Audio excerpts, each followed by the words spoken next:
नाम ले, नारी अगर पति का नाम लेती है तो उसकी आयु तिल भर की क्षीण होती चली जाती है। कितना? तिल भर।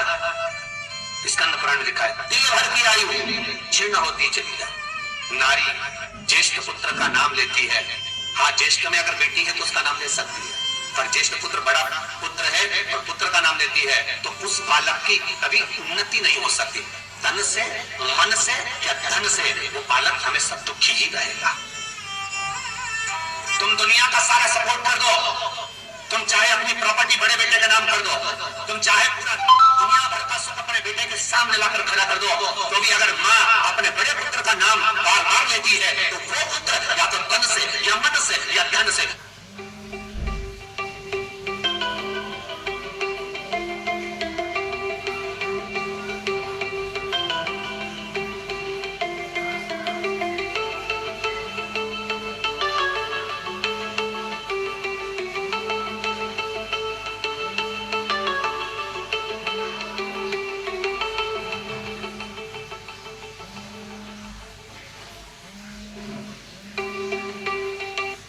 ही मिलेगा, वो सुख नहीं पा सकता।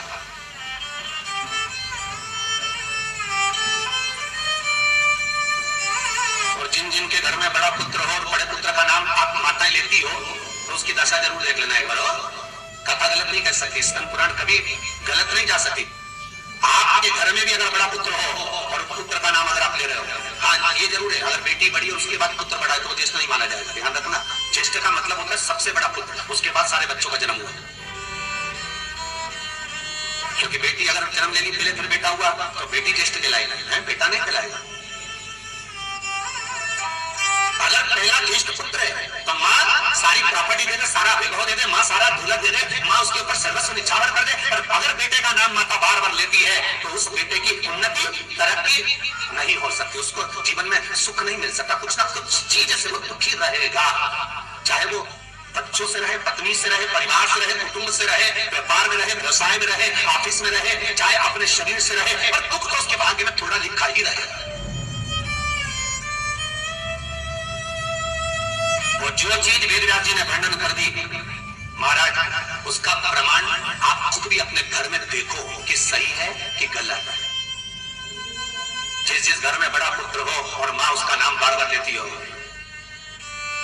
बार बार लेती हो, उस पुत्र की दशा देखिएगा आप, तन मन और धन तीन तरह से। इसलिए निवेदन करूंगा मेरी माताओं से, आपका प्रेम बहुत है क्योंकि आपका बेटा बड़ा है, आपका पुत्र बड़ा है, आपका बहुत प्रेम है और बेटे का भी माता के प्रति बहुत प्रेम है, पर उस प्रेम में तुम्हारा जो संबोधन है बार बार नाम लेने का, उससे उसको तकलीफ हो सकती है। इसलिए निवेदन है, मेरे कृष्ण का नाम कृष्ण था और यशोदा कभी कृष्ण नहीं बोली है, कभी नहीं, यशोदा कभी कृष्ण नहीं बोली, कन्वा कहती थी। आपके बेटे का नाम कुछ भी आप उसको नाम से मत पुकारो, उसका नाम चेंज कर दो, थोड़ा सा बदल दो, आप उस नाम से उसको पुकारना पड़ा। आप जो भी बोलना चाहें, आपके दिल की बातें, तो आपके पुत्र से आप क्या बोल सकते हो।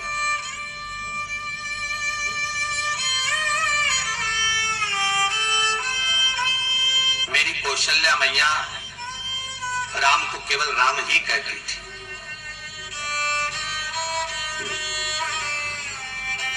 केकई राघव कहती थी, सुमित्रा रघु कहती थी, और कौशल्या नाम नहीं बदलती। और ज्येष्ठ पुत्र तेरा बड़े थे, बड़े हुए, वन जाना पड़ा, लौट कर आए, धोबी की वार्ता सुनकर सीता का परित्याग करना पड़ा, समय आया लक्ष्मण का त्याग करना पड़ा, और समय आया तो ये शरीर को इस शरीर में छोड़ना पड़ा। कहां से? स्कंद पुराण कहती है, पति का नाम अगर नारी ले रही है तो तिल तिल भर उसकी उम्र घट रही है। पर ना जाने माताओं को ऐसा क्या है कि वो आज के फैशन हो गया, ए राघव इधर आ, रात हो गया।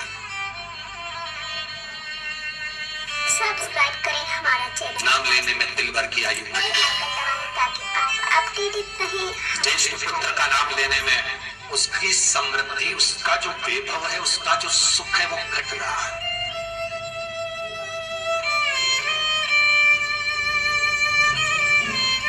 तीसरा, जिस गुरु से गुरु मंत्र लिया है, गुरु दीक्षा ली, जिस गुरु से आपने गुरु मंत्र का स्मरण किया है, जिस गुरु से आपने गुरु मुख हुए हैं, जिस गुरु से आपने गुरु मंत्र लिया है, आपने अगर मंत्र ले लिया, चार जगह पर बात निकले, कोई पूछ भी ले कि आपने गुरु मंत्र किससे लिया, तो बता दो भैया हम तो वहां गए थे, वहां का जो गुरु जी है उनसे हमने गुरु मंत्र लिया, वही हमारे गुरु है। नाम का स्मरण ना करते, उसकी पहचान बताने का प्रयास करो, वो ऐसे वो वैसे वो वहां रहते, उसका स्मरण। गुरु का नाम लेने से क्या जाता है महाराज? शास्त्र कहता है गुरु जिसने मंत्र दिया उसका नाम मत लो, गुरु ने जो मंत्र दिया उसका नाम लो। बहुत ध्यान देना महाराज, दुनिया के लोग गुरु का नाम लेकर बैठे हैं, उन गुरु जी से मंत्र लिया था तो उनका नाम लिया जाए, श्री ये मान जी, अरे क्या नाम लेना, क्या नाम है? हमें गुरु का नाम नहीं याद करना, हमें गुरु मंत्र याद करना, जो गुरु ने मंत्र दिया उसका स्मरण करना। क्या होता है? स्कंद पुराण कहती है जब माला जपने के लिए बैठते हैं तो गुरु का श्री विग्रह तुम्हारे सामने होना चाहिए कि हमने उन गुरु जी से मंत्र लिया है, और गुरु का नाम नहीं। गुरु मंत्र लेते समय गुरु का विग्रह सामने हो और मंत्र जो गुरु ने दिया है उसका स्मरण, उसका स्मरण। हम बार बार अगर गुरु के नाम का स्मरण करते हैं, हम बार बार गुरु का नाम लेते हैं, जिस गुरु से मंत्र लिया उसका नाम अगर हम बार बार ले रहे हैं, तो हमारे घर में महाराज शांति टिकती नहीं, थोड़ा सा क्रोध क्लेश थोड़ा बढ़ा रहता।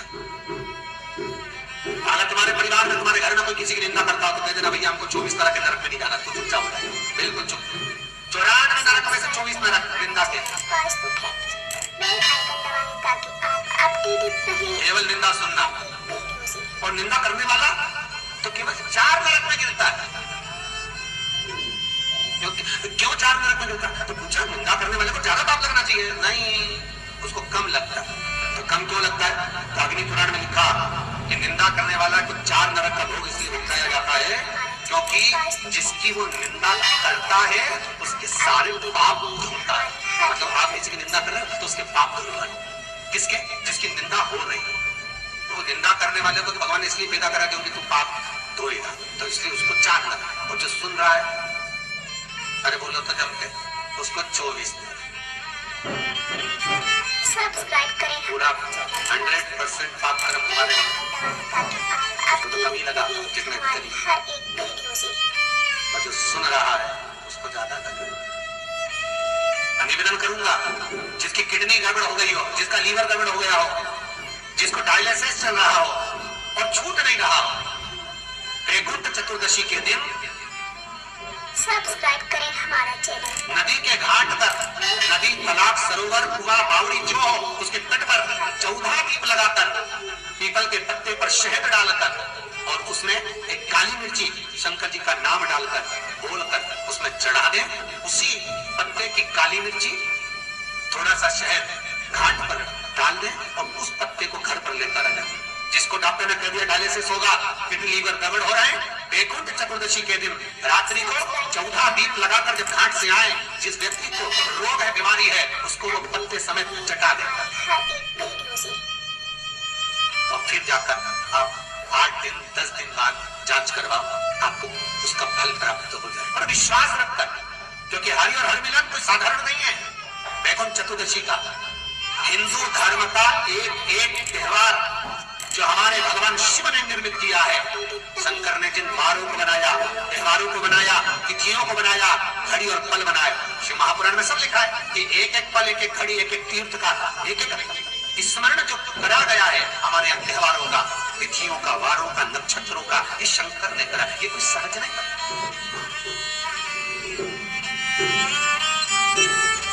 ये सहजता नहीं।